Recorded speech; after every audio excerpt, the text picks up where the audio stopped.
Este programa tem apoio cultural da CNM, Confederação Nacional dos Metalúrgicos. Começa agora mais um Entrevistas no Café do Sindicato dos Bancários, no centro de São Paulo. Hoje nós temos a honra de receber Dilma Rousseff, símbolo de luta, de resistência e de superação na vida pessoal e na vida pública. Uma luta que começou lá nas Minas Gerais, onde nasceu Dilma, em dezembro de 1947. E foi na conservadora Belo Horizonte dos anos 60 que a jovem Dilma entrou para o movimento estudantil. Combateu a ditadura militar. Acabou presa e condenada por subversão.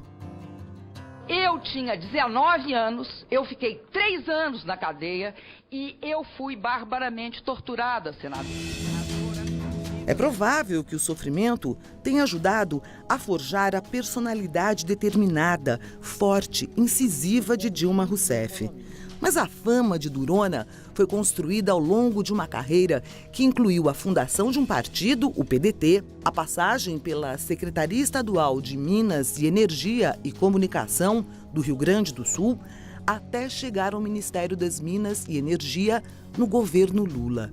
O que nós prometemos é que não terá nesse país mais racionamento. Dilma ocupou também a chefia da Casa Civil e esteve à frente do PAC, o Programa de Aceleração do Crescimento. Como presidenta, desde o primeiro mandato, Dilma levou adiante programas de inclusão social, continuou com o programa de combate à fome e confirmou a política de cotas na educação. A lei do feminicídio foi sancionada em sua gestão. E o atendimento às mulheres vítimas de violência foi universalizado. Foram tantas conquistas no campo feminino que, ao menor sinal do golpe, milhares de mulheres tomaram as ruas em defesa do mandato de Dilma Rousseff.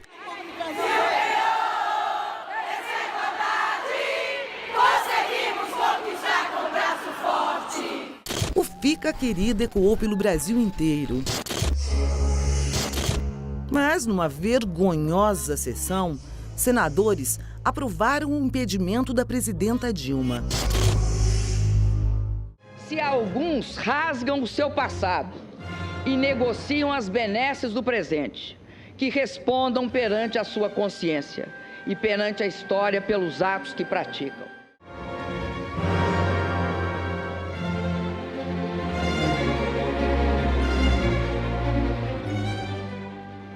Por 2 vezes, vi de perto a face da morte, quando fui torturada e quando uma doença grave e extremamente dolorosa poderia ter abreviado a minha existência. Hoje, eu só temo a morte da democracia.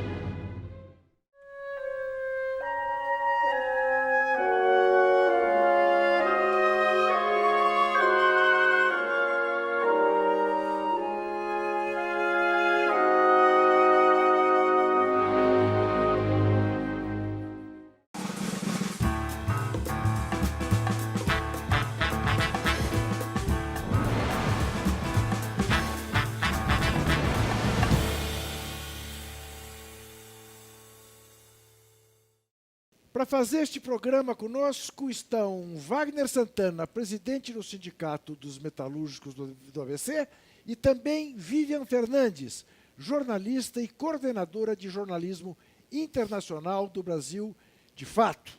Agradeço muito a presença de vocês dois, como agradeço a presença da presidenta Dilma Rousseff. E já aviso o seguinte: presidenta está consagrado no dicionário, na língua portuguesa, muito antes da presidenta Dilma Rousseff nascer. Se você é ignorante ou ignoranta e acha que, por presidenta, só aqueles que são do PT tratam a presidenta, paciência, mas aprenda essa. Presidenta está consagrada na nossa língua desde sempre. Presidenta, olhando para esse panorama que nós estamos vivendo, a minha primeira pergunta é muito singela. Onde foi que nós erramos? Ô Juca, você sabe, eu me pergunto isso todos os dias, todos os segundos da minha vida.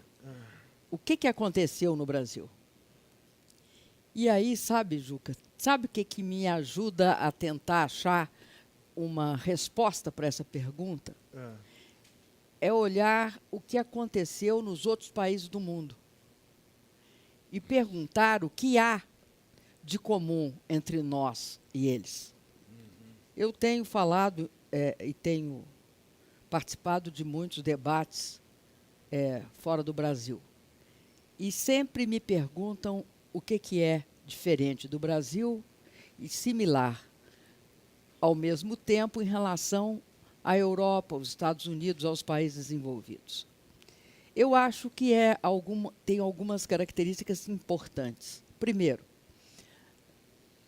o Brasil ele está passando por um processo de implantação tardia do neoliberalismo. Aqui no Brasil, houve algumas tentativas de implantar o neoliberalismo e elas foram barradas pelos governos do PT. Principalmente as chamadas tentativas social-democráticas dos dois governos do senhor Fernando Henrique Cardoso, do presidente Fernando Henrique Cardoso. Lá fora, tanto nos Estados Unidos quanto na Europa, o neoliberalismo foi implantado nos marcos da democracia liberal. É claro que, no correr do tempo, a desigualdade que ele engendra corroeu também os processos democráticos, criando alguns fenômenos que depois a gente discute, que são a emergência da extrema-direita. Mas dentro de um marco democrático-liberal. E o que aconteceu no Brasil? Para você implantar o neoliberalismo, porque ele perdeu 4 eleições consecutivas, foi necessário um golpe de Estado, um impeachment sem crime de responsabilidade, tirando uma presidenta eleita democraticamente. Um processo de lawfare e de perseguição aberta ao principal líder popular e líder do partido do PT, um partido de centro-esquerda. A condenação, o aprisionamento e, simultaneamente, impedir que ele fosse candidato. Além disso, a destruição do arco democrático que emergiu da Constituinte de 88. Destruíram o PSDB, destruíram o PMDB e o Centrão continua sendo o que é, um conjunto de partidos que nunca teve assim, a possibilidade de chegar ao poder por si mesmo. O PMDB teve em algum momento, mas, na verdade, era o PSDB. Então, eles destruíram os partidos de centro-direita e de direita. Mais de direita. E isso, eles limparam o terreno. Para que eles limparam o terreno? Porque, a mim me parece, que a única forma de viabilizar a implantação do neoliberalismo no Brasil foi a eleição de um governo de extrema-direita. E a extrema-direita surge no Brasil, contrariamente ao que ocorre também nos países da Europa e dos Estados Unidos, a extrema-direita no Brasil ela surge de forma mais selvagem, mais explícita e mais dominante. Mas então... Mas nos dois sistemas surge a extrema-direita. Por quê? Porque nós e eles temos uma base, um fundamento comum, que é a necessidade de implantar as reformas neoliberais que levam a um nível de desigualdade, concentração de renda e de riqueza monumental. Mas então, quando eu pergunto onde é que nós erramos, eu estou perguntando como é que a esquerda permitiu que chegássemos a esse ponto. Mas eu quero Não é uma questão só da esquerda permitir. Eu quero continuar a pergunta, como é que onde a direita brasileira errou? Porque ela não supunha que fosse encontrar esse troglodita. Bom, vamos falar as duas coisas simultaneamente, que eu acho que é possível. Sim. Eu acredito, posso inclusive estar equivocada, mas até onde eu enxergo, eu acredito que as tentativas de criar um governo que viabilizasse as reformas neoliberais, ela veio sendo sistematicamente colocada e imposta ao país, com uma grande articulação.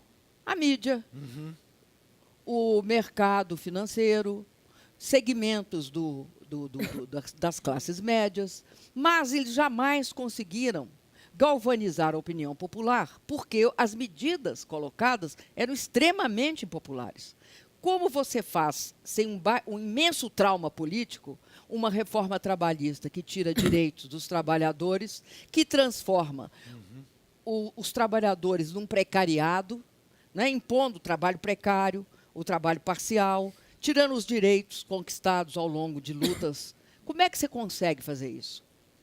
Aí eu acho que há uma resposta naquela questão que foi levantada até por uma Naomi Klein, que fala o seguinte, que muitas vezes, né, o receituário para implantar o neoliberalismo está escrito no que falava o Friedman, que dizia que você tinha de aproveitar as crises, as situações limites, para transformar o politicamente impossível, ou seja, a eleição de um programa que defendesse abertamente o neoliberalismo, no politicamente inexorável. Através do quê? Você cria a situação limite e cria o golpe. É esse o receituário do Friedman. Sim. E foi o receituário do Friedman não para o Brasil, foi o receituário do Friedman para a Thatcher. Sim. Foi o receituário do Friedman diante do que ele aprendeu com Pinochet. Isso é uma coisa. De outro lado, eu acho que nós temos de entender aonde estão as nossas raízes autoritárias. As nossas raízes autoritárias que permitiu que, apesar da nossa experiência democrática do pós-88, nós tivéssemos, por parte de partidos que até então eram partidos democráticos, porque eram partidos democráticos, eles eram adversários da luta política, mas eles queriam, como nós, construir uma democracia. O PSDB era isso. O que leva essa sedução, esse processo de uma certa, adesão ao autoritarismo? Para mim, nós temos uma tradição escravagista que nós adoramos fingir que não temos. Sim. E temos, e ela não só conformou o povo brasileiro, a população brasileira, mas ela conformou a elite também. Sem dúvida. A elite brasileira é uma elite que acha, vamos dizer assim, lá no fundo, que os direitos não são bem assim. Não são bem assim. Isso. E acho que tem outra tradição, que sobre essa se coloca, que não tem uma fonte igual, é uma fonte diferente, é mais uma fonte de classe média, que é a ditadura militar. Achar que você tem uma casta que pode assumir, né, a representação do conjunto da população. Ser tutora da população. Agora, esta sedução, esta tentação antidemocrática, eu acho que ela foi retratada de uma forma muito sincera, alguns chamam de sincericídio, pelo Tasso Gereissati, quando ele se refere aos 3 erros cometidos pelo PSDB. Primeiro, não aceitar a derrota. Segundo, não aceitar e se curvar à política do quanto pior, melhor, não aprovando as medidas que eles mesmos concordavam. E terceiro, participar do governo golpista. Isto leva a eles a menos de 2 dígitos na eleição de 2018. Eles desapareceram. Pois é, mas isso é grave. Fernandes. Então, presidenta, acho que ainda na caracterização um pouco da direita, a gente vê que é uma direita também antinacional. Então, eu queria tocar alguns pontos em relação à soberania, tanto a base de Alcântara, Petrobras, alguns processos de privatizações que eles pretendem fazer. Qual que é a avaliação da senhora, em especial do tema da base de Alcântara, que eu acho que também atinge uma série de quilombolas, de movimentos que estão ali na região do Maranhão? Olha, eu acho que uma das questões mais graves no Brasil é a questão da soberania. Aliás, são 2. Uma é a questão da soberania nacional e a outra é a questão do respeito ao seu próprio povo. Né? Você ter responsabilidade diante do povo do seu país, que, na verdade, constitui a base do país. Então, a soberania popular e a soberania nacional são duas faces, eu acho, de uma visão de nação que nós temos de ter. É gravíssimo o que está acontecendo. Por quê? A direita, eu supunha que uma parte, pela tradição, porque ao longo da história você teve ações no sentido de afirmar a soberania brasileira por parte dos militares. Eles foram depositários. Aliás, um país como o Brasil, ele tem de combinar uma política externa e uma política de defesa como forma de se afirmar internacionalmente. Né? Não é só a diplomacia só, é a diplomacia e a presença forte do país no cenário internacional. Não do ponto de vista bélico, claro, mas do ponto de vista de afirmar os seus recursos, a proteção do seu território. Daí que, para mim, essa era uma questão crucial. Jamais no Brasil foi autorizado que uma potência estrangeira se colocasse uma base dentro do Brasil. Nunca ocorreu isso. E agora, recentemente, foi... Eu fico estarrecida como não houve uma reação dos militares diante da questão da cedência da base de Alcântara. Por dois motivos. Porque a questão da soberania nacional é também a questão do país como uma economia pujante, uma economia forte, com setores estratégicos fortes. A indústria militar é um ramo da indústria importantíssimo. É dela que derivam várias inovações, inclusive. Então, eu me pergunto o seguinte, satélite estacionário na altura do Equador é algo estratégico no mundo, porque é o ponto melhor. Então, nós cedemos a base de Alcântara contra nada, contra nenhuma parceria tecnológica. E, aliás, é importante que se diga por que é difícil fazer parceria com os Estados Unidos se você tem uma visão de soberania nacional. Porque os Estados Unidos não aceitam transferir tecnologia. Querem tudo e não dão nada de volta. Não aceitam, não passa no Congresso americano. Você veja que ali você poderia fazer uma parceria de desenvolvimento de satélites, o que melhoraria as nossas condições de agregação de valor, de empregos qualificados. Né? Você poderia ter feito com outros países, como a Índia, a China e a própria Rússia. Ou com os Estados Unidos, mas com contrapartida. Claro. Podia se fazer com qualquer país, desde que tivesse contrapartida. Mas eu quero falar só uma coisinha, porque, para mim, dói muito uma questão, que é a venda da Embraer. Certo. Tem coisa que dói assim, sabe? Sim. Dói no pessoal também. Sim. Tá? Porque eu acho que a venda da Embraer é algo que nós estamos vendendo, não é o presente. Nós estamos vendendo o presente e o futuro. Sim. E um passado... Isso você tem toda razão. Um passado de criação tecnológica de alta qualidade. Claro. Tá? Wagner Santana. Obrigado, presidenta. Eu quero seguir no mesmo rumo, essa questão da soberania. Né? Nós recentemente assinamos um acordo, uma intenção de acordo, Mercosul, Brasil e União Europeia. Né?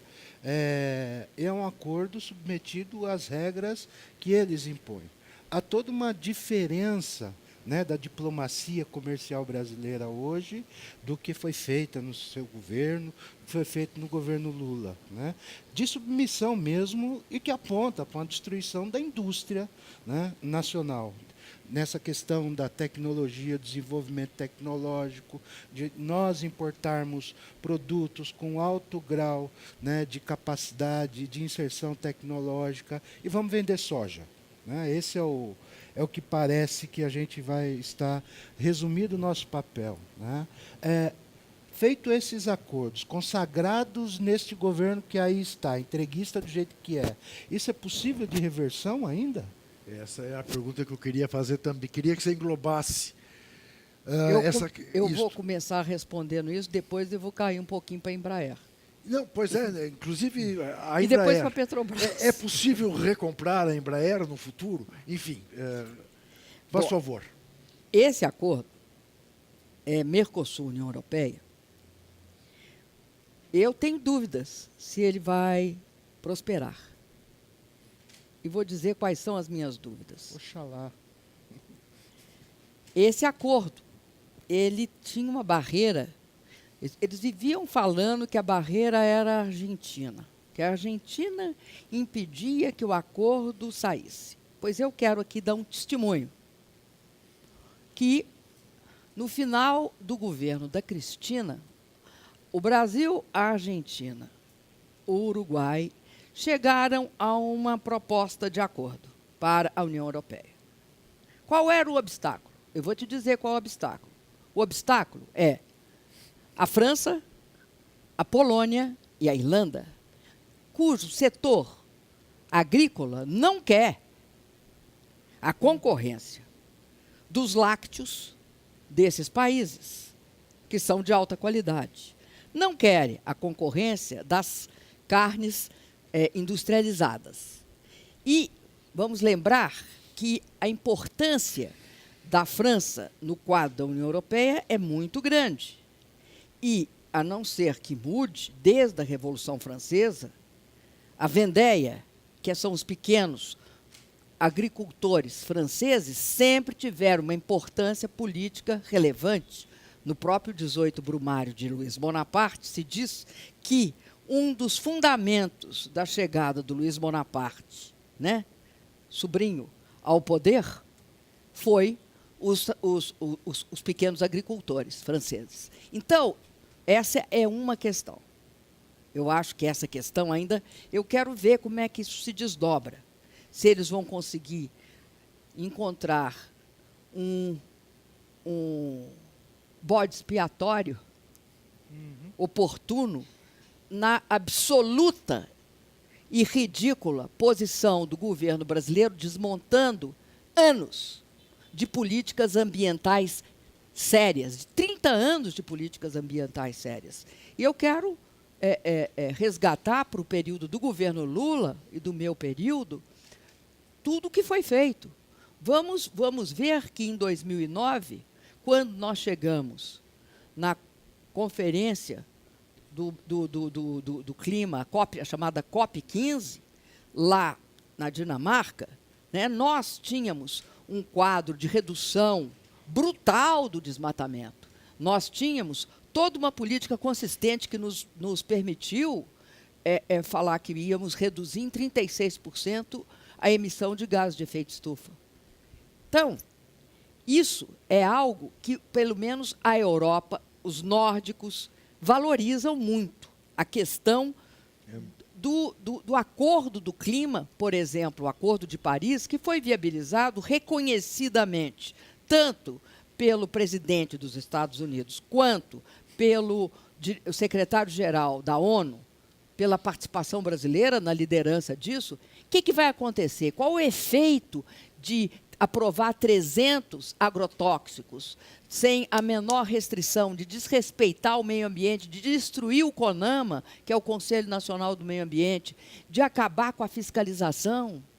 Então, eu acho que esse é o outro efeito que me torna, que me faz o seguinte: o que vai ser? Então, eles vão aceitar isso? Então, a outra parte da resposta em relação à possibilidade de, no futuro, recuperarmos isto tudo, inclusive a Embraer, vai ficar para o próximo bloco. Vamos fazer um rápido intervalo, voltamos, mas antes, você que acompanha a TVT e quer ajudar a manter este canal e a Rádio Brasil Atual no ar, contribua com o nosso financiamento coletivo, a nossa vaquinha virtual. Acesse catarse.me/TVT e faça uma assinatura. Até já.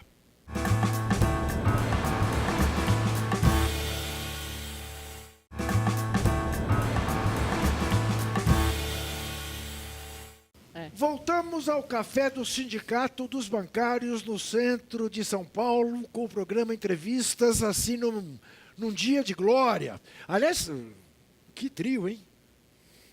Entrevistas. Começou a semana passada, retrasada, com Jandira Fegali, continuou na semana passada com Luiz Erundina e agora coroa com Dilma Rousseff, que de coroa não tem nada, tá? Aliás, uma presidenta muito bonita, diga-se de passagem. Coroíssima. Dito isto, feita todas estas prosopopeias, ainda temos uma resposta a ser dada em relação... É possível reverter esse quadro de tanta destruição e de compras de empresas brasileiras como a gente está vendo? Eu acho que sempre que a gente for pensar em reverter, algumas coisas são possíveis. Legislação, decisões que passam enfim, pela soberania popular do país, pela sua representatividade no parlamento, etc. Agora, outras são muito difíceis. Você veja a situação da Argentina. A Argentina tinha a maior empresa de petróleo da América Latina, a Yacimentos Petrolíferos Fiscais Argentinos, e hoje é uma pálida fantasmagoria daquilo. Sim. Né? O governo Kirchner tentou reverter a situação, a reversão é muito parcial, muito limitada por todos os comprometimentos contratuais feitos, devidamente legais, assinados por autoridades. Então, não consegue reverter. Eu acho que a coisa mais grave que pode acontecer no Brasil é praticarem com a Petrobras o que estão fazendo com a Embraer. A Petrobras é a 7ª empresa de petróleo do mundo.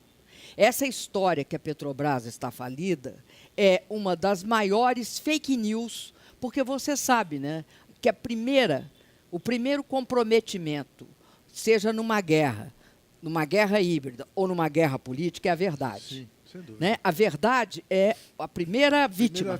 A primeira. Então, que a Petrobras estava quebrada, a Petrobras jamais esteve quebrada.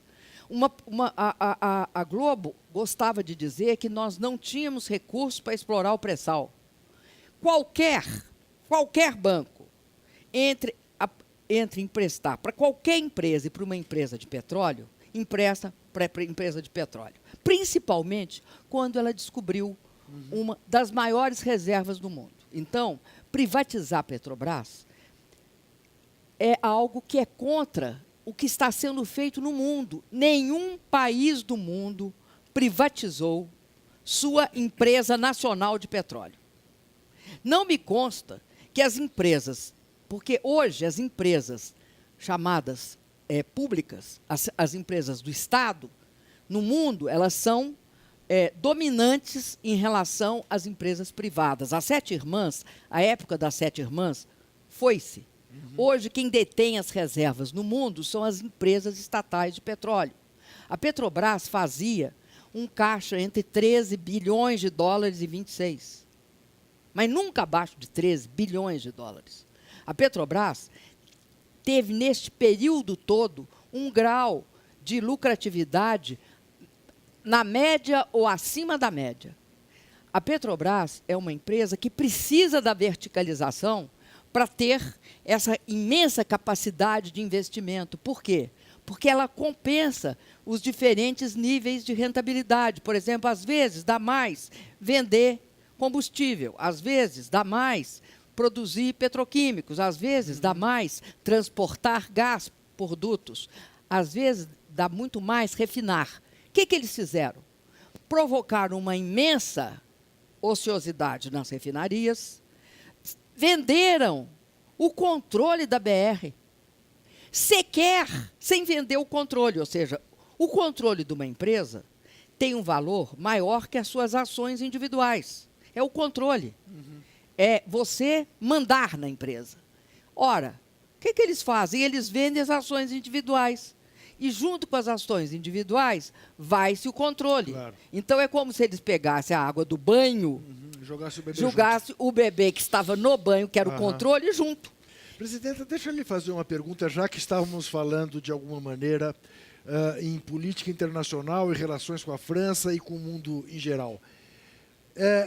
Causou grande estupor uma declaração recente do ex-presidente do Uruguai, José Mujica, dizendo que há uma ditadura na Venezuela, que o Maduro é um ditador. Qual que é a sua opinião sobre isso? Eu acho que é uma opinião do Mujica e, como tal, você respeita a opinião do Mujica. Tá. Agora, eu acho que o aspecto principal que se tem de discutir em relação à Venezuela não é o que está acontecendo lá dentro nas condições em que eles estão. Tá. Por que eu acho isso? A Venezuela está sendo submetida a um dos maiores cercos. Um cerco econômico, pelo bloqueio. 2, um cerco midiático. Um cerco também de guerra híbrida. Porque essa história de acabar a luz, de desabastecimento e de todas as mazelas que se impõem à Venezuela não é algo trivial. E acredito que o governo Maduro se enrijece para enfrentar tudo isso. Portanto, Tem a ver com o petróleo também. Sobretudo. Por quê? Porque, inclusive, só não interviram na Venezuela porque eles iam entrar e invadir a Venezuela. Né? Era a proposta dos chamados 3, Sim. Mike Pompeo e Sim. todos os outros, né? o Pence e etc. Por quê? Porque eles iriam, ao fazer isso, criar nas imediações deles um conflito internacional.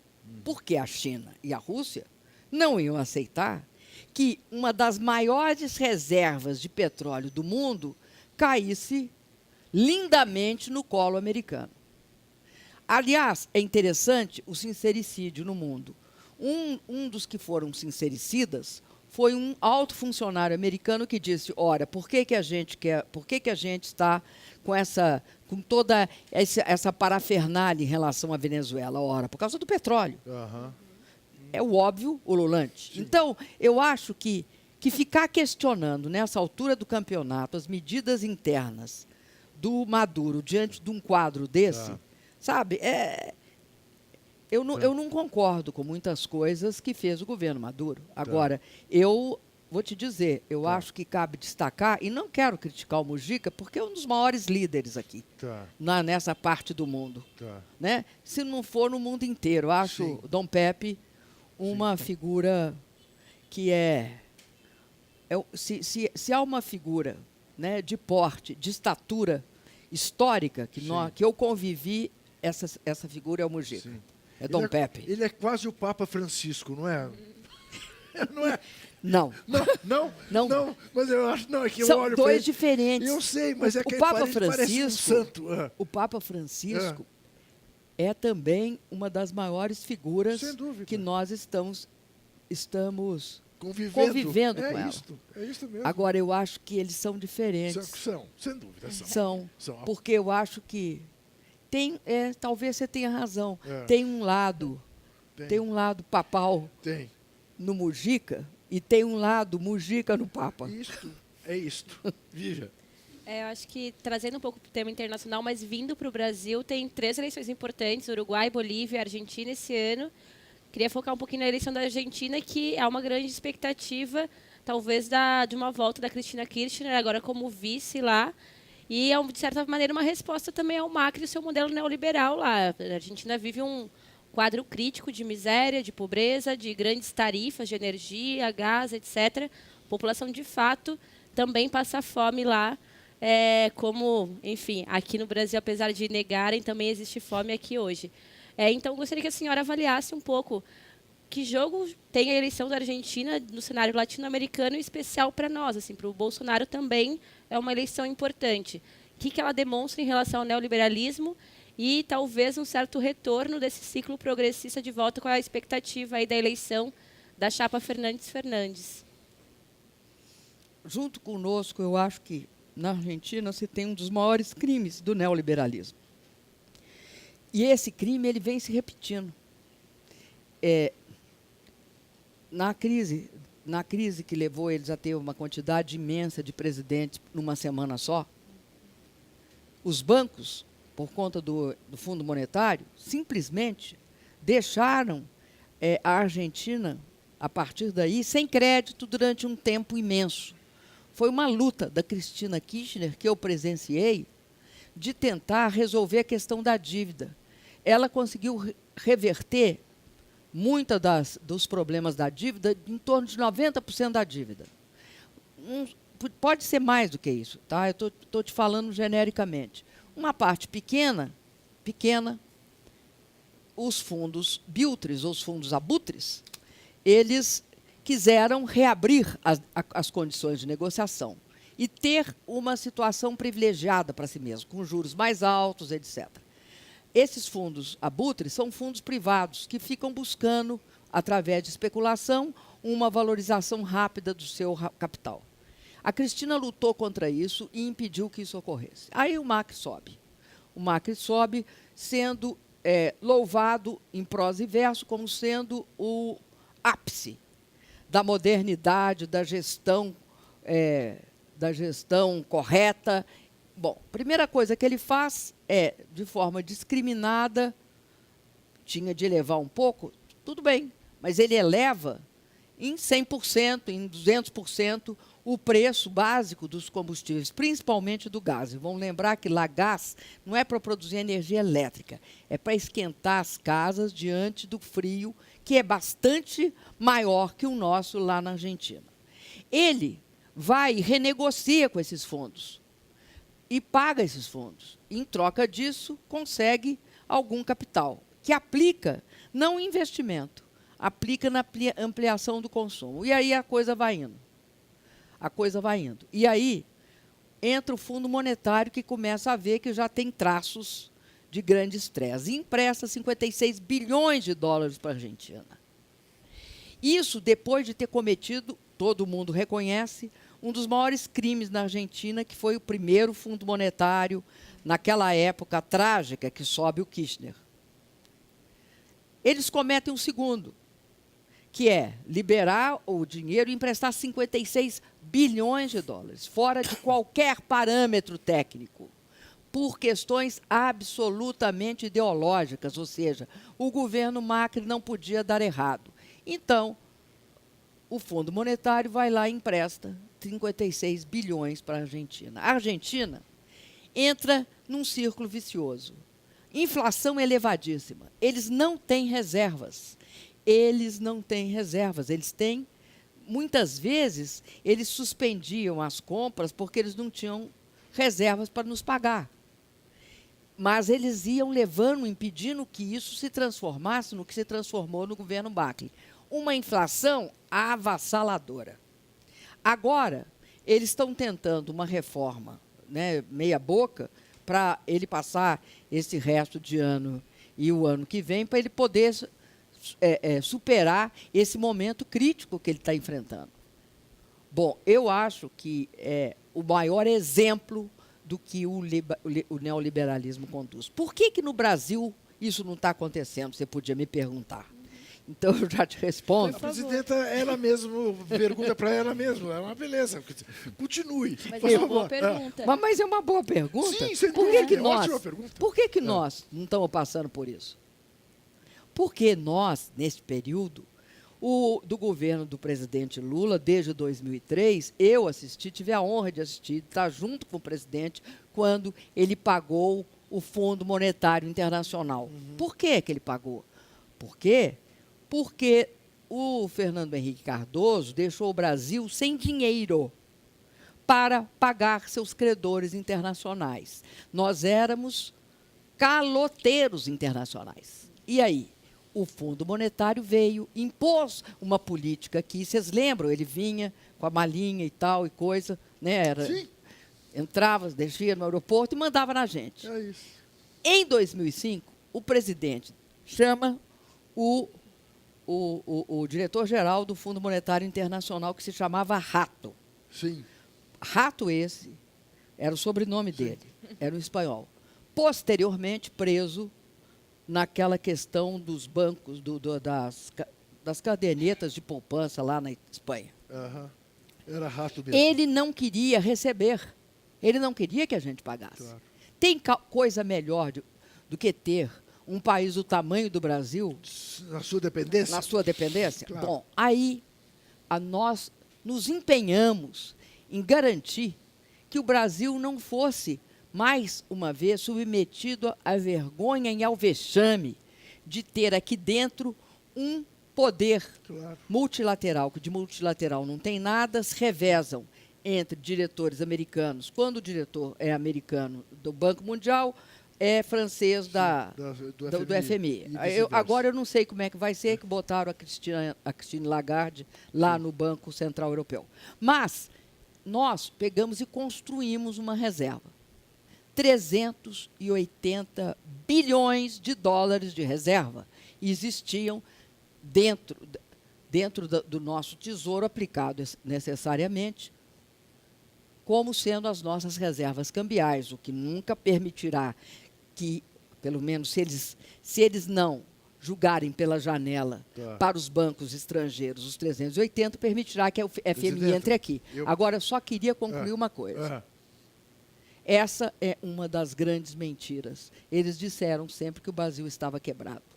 O Brasil estava quebrado, só está quebrado quando não consegue pagar seus devedores. É só nessas condições. Sim. Aliás, eu sofri um impeachment dia 31 de agosto de 2016. Né? Eu sofri esse impeachment. 31 de agosto de 2016. E houve o Brexit. Não sei se vocês lembram que houve o Brexit. Sim. O meu impeachment, apesar de ser 31 de agosto, ele foi decidido no dia 7 de abril, 17 de abril, por aí. Tá, no primeiro turno. A primeira votação. Sim. Em junho, no dia 26, o Brexit ocorre no dia 24, no dia 26, portanto, ainda já na gestão Temer, o Ministério da Fazenda solta uma nota. Porque teme uma convulsão internacional financeira. A nota diz o seguinte: a situação do Brasil é robusta. O Brasil tem fundamentos econômicos sólidos, porque, possui 300 e poucos bilhões de dólares, 380. Eu não sei exatamente o número, que flutua, depende do resultado das aplicações. 380, quase 380 bilhões de dólares de reservas. E tem, dado importante, sua dívida, porque nós somos credores internacionais, nós não somos mais os caloteiros. Pelo contrário, eles, o mundo, nos deve. E tem sua dívida denominada em real. Portanto, ele controla a dívida dele. Perfeito. Isso é fruto de 13 anos de um outro governo. De um outro governo. De um outro E partido. vamos lembrar, né, meu querido, que 380 bilhões de dólares não é pouca porcaria. Não, né? aliás, não é pouca porcaria, como não é pouca porcaria o seguinte, comigo não tem off. A diretora desse programa, minha querida Isabela Serdi, me disse agora há pouco, quando ela parar, você chama um intervalo. Se é que ela vai parar. E, felizmente, ela não parou. Felizmente não parou. Eu preciso fazer esse intervalo e volto daqui a pouco. Até já.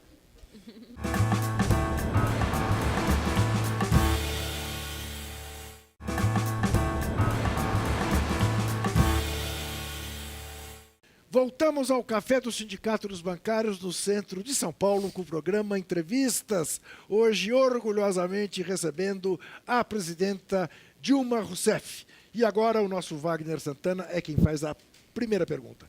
Do último bloco, temos 15 minutos. Viu, presidenta? Nós temos 15 minutos para esse último bloco. Uma pena, viu? Uma pena, eu imagino. Doutor Juca. Tá perfeito. Passa rápido. Mas eu queria voltar à questão da disputa política interna, né? Nós estamos, como a gente costuma dizer, correndo atrás das pautas já há algum tempo. No movimento sindical, a gente vem lutando contra a reforma trabalhista, terceirização, agora nesse embate sobre a reforma previdenciária. E falamos agora um pouco sobre soberania, né? A dúvida é, falta um projeto ou uma pauta que unifique as esquerdas, que aponte para um país diferente desse que está sendo construído. E se está faltando, ou se nós temos o potencial de produzir, como fizemos antes de 2002, 2003, né? Quem seria o mensageiro disso, já que Lula preso, né, que naturalmente ele teria esse potencial?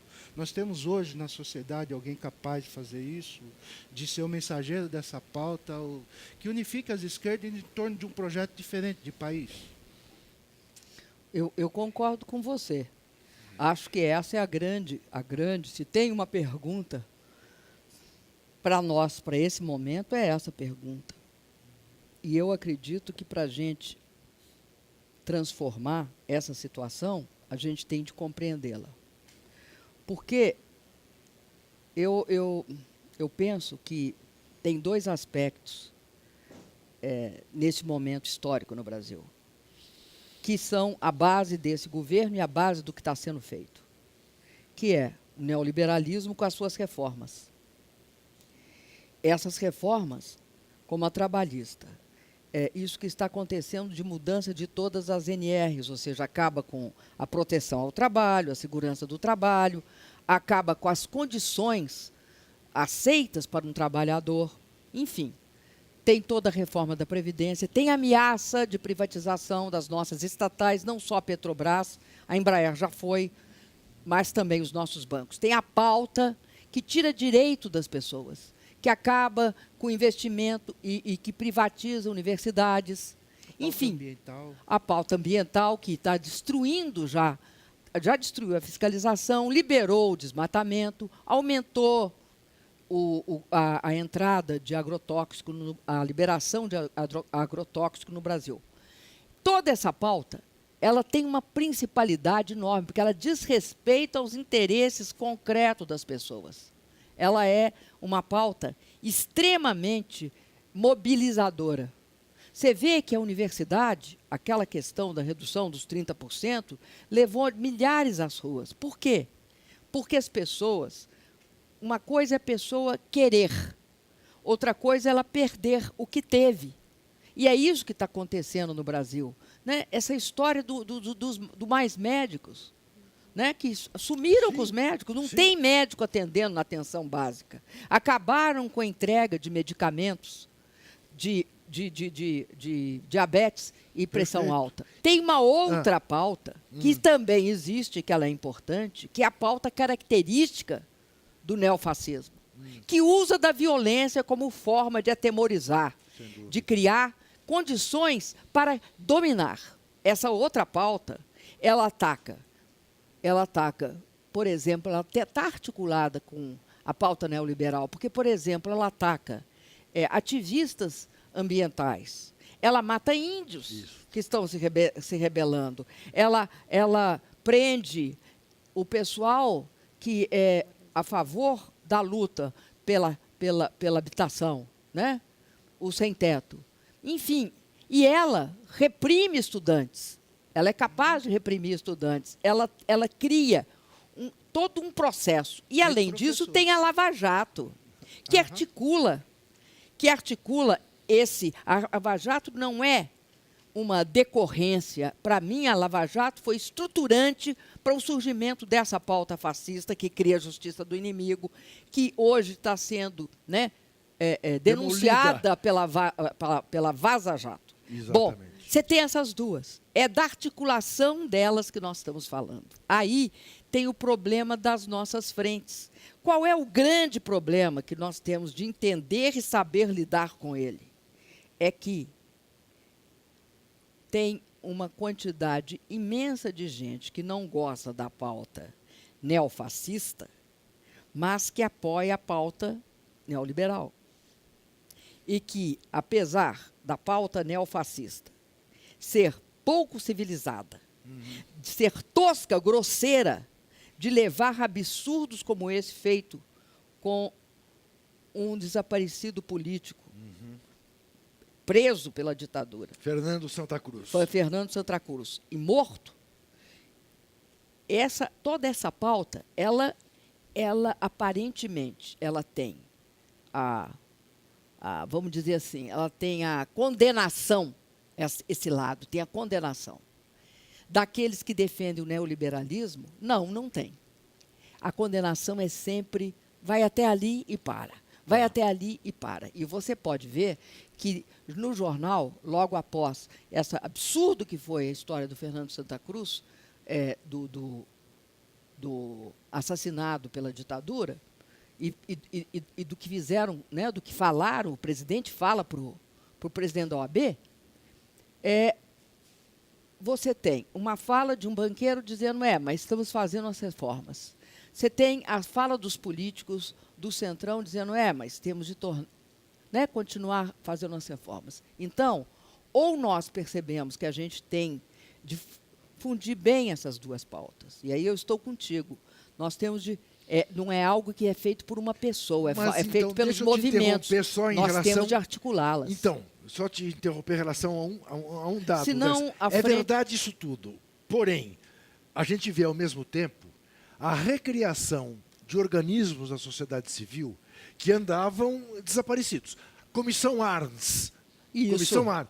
A Associação Brasileira de Imprensa, que tinha perdido inteiramente sua importância. A própria OAB. Forças que não são necessariamente forças de esquerda, não, mas que são forças que, digamos, compõem uma frente. Tem toda razão. A exemplo do que se fez no Uruguai, a Frente Ampla Uruguaia, que redunda em José Mujica. Temos alguma possibilidade de pensar isso no Brasil? Eu acho que tem de pensar justamente isso no Brasil. Quem são aqueles democratas que não são neoliberais? Sim. Eles têm de se unir. Ou eles se unem, porque você não pode imaginar, você não acredite, eu fico estarrecida quando eu leio no jornal assim, quem aprovou a reforma da Previdência foi o Rodrigo Maia. Sim. Sem tirar a capacidade de articulação do Rodrigo Maia, quem aprovou a reforma da Previdência foi o ambiente criado pelo senhor Bolsonaro. Sem dúvida. E é o senhor Bolsonaro que articula essa possibilidade. E a mídia que apoia. E a mídia que tenta dizer que foi outra pessoa. Sim. Tenta fazer essa desvinculação que não é real. Eu vi uma declaração sua ao Sakamoto dizendo que acharam que controlariam o maluco. Estão se dando conta de que não o controlam. Era uma referência à mídia? Era uma referência à mídia, a setores militares, a partidos políticos, a própria Lava Jato, o senhor Sérgio Moro e companhia. Todos acharam que, de uma forma ou de outra, ele, ao chegar ao poder, poderia ser mitigado, teria capacidade de ser moderado, modera, e faça um discurso mais comportado, menos conflitivo, menos agressivo. Acontece que, primeiro, o neofascismo não tem o chip da moderação, nem nunca teve. Por quê?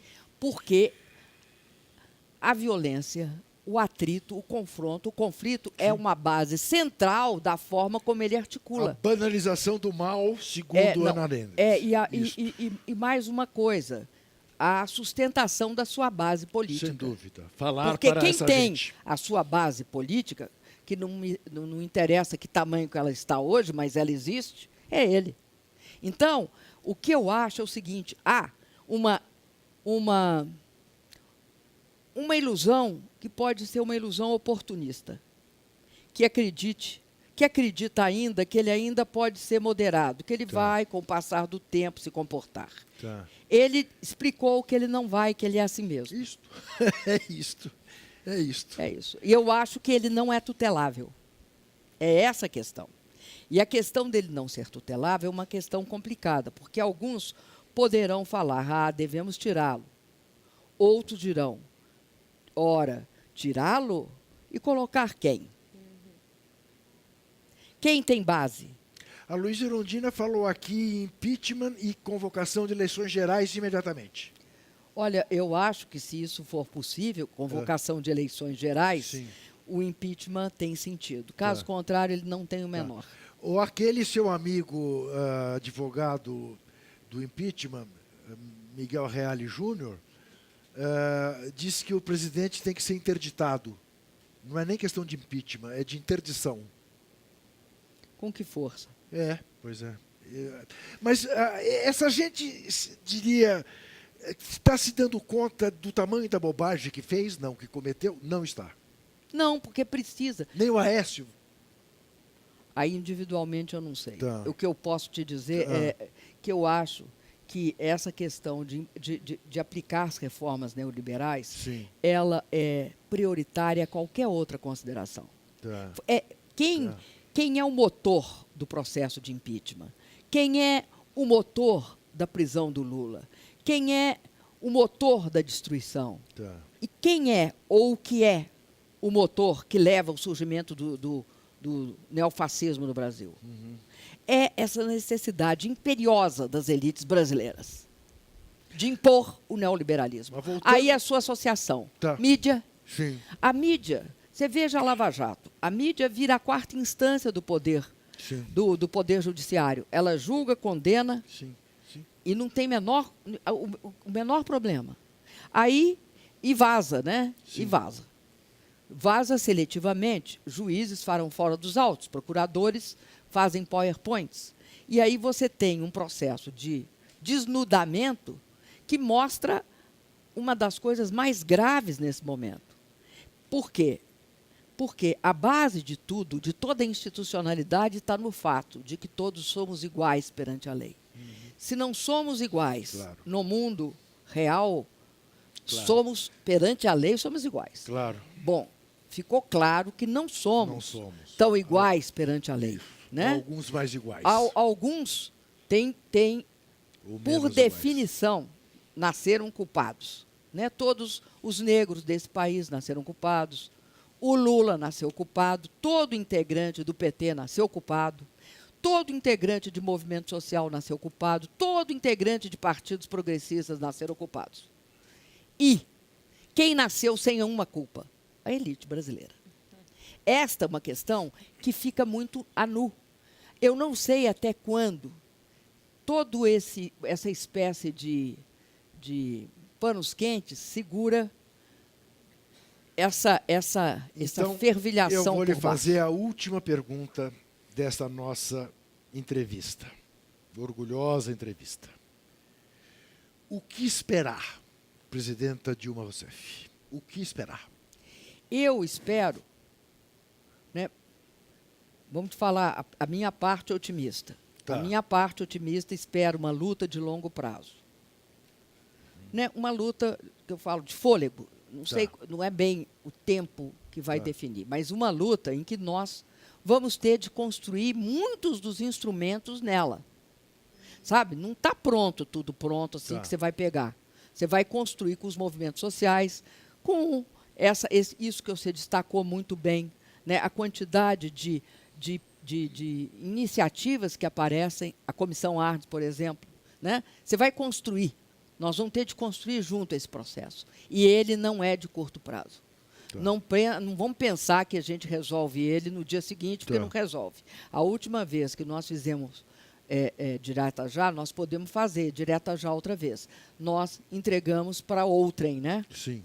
Entregamos para outrem. Sim. Então, nós vamos ter de construir esse processo. Isso é uma coisa.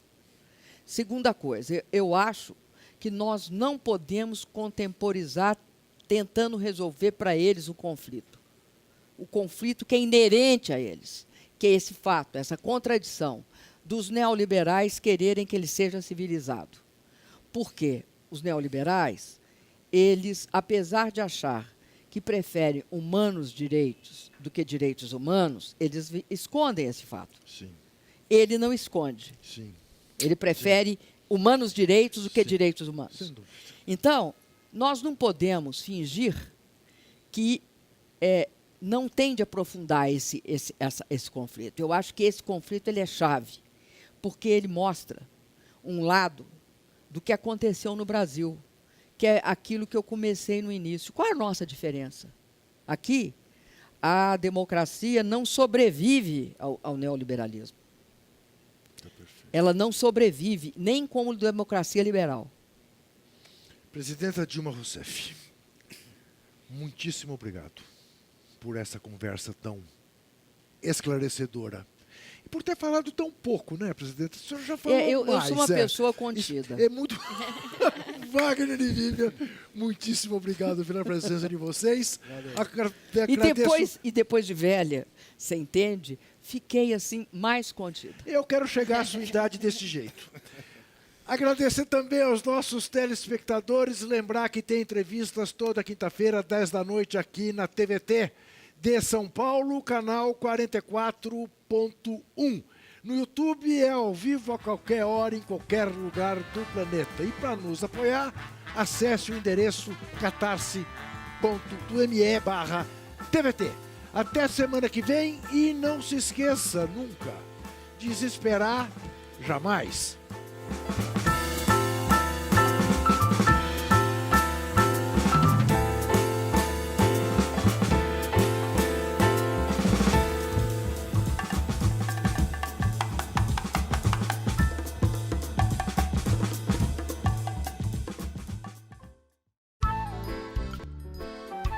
Este programa tem apoio cultural da CNM, Confederação Nacional dos Metalúrgicos,